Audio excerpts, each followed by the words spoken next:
As we mentioned before, Lincoln is launching a program today. It's going to allow food trucks to park in downtown areas where there are fewer food options. Channel 8's Jessica Blum joins us with more about the new spots. You'll be able to catch a food truck. Jessica?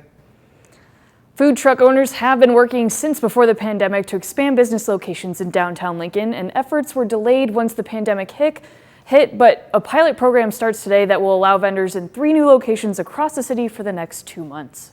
Since 2018, Nick Maestas, owner of Muchachos and other food truck vendors, have been working for more locations in Lincoln to do business.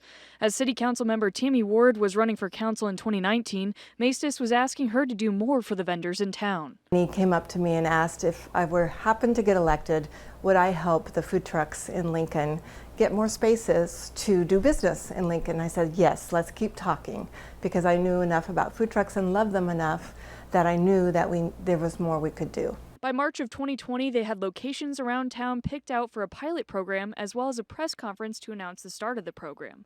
However, weeks later, because of COVID, everything started to shut down, so the program had been delayed. Some vendors since the start of these discussions opened brick and mortar locations or have had to close, but those who have kept their food trucks running say changes like this would be a game changer. I love the idea that Lincoln can be a progressive city in regards to food trucks and mobile food, especially having pockets of downtown that don't have a lot of food options.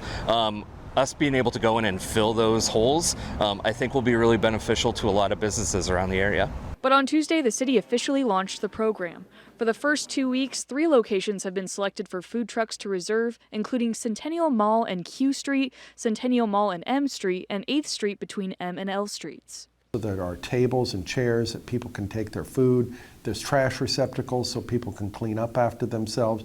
And there aren't a lot of restaurants over there. So we felt like there are a couple of places along Centennial Mall that work well for that. And then we wanted to be able to do something over in the Haymarket area. If the demand is there, the city says they will evaluate more locations as more food vendors express interest. Currently, vendors can reserve spots on Tuesday, Wednesday, and Thursdays during the lunch hour, and if there's positive feedback, plans will include Friday nights.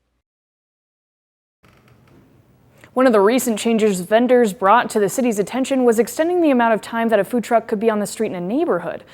Previously, they could park for 5 minutes, but now it's up to 3 hours. Now the city says work on the ordinances will continue as food trucks expand to downtown locations. All right, Jessica, thank you for the update on that story.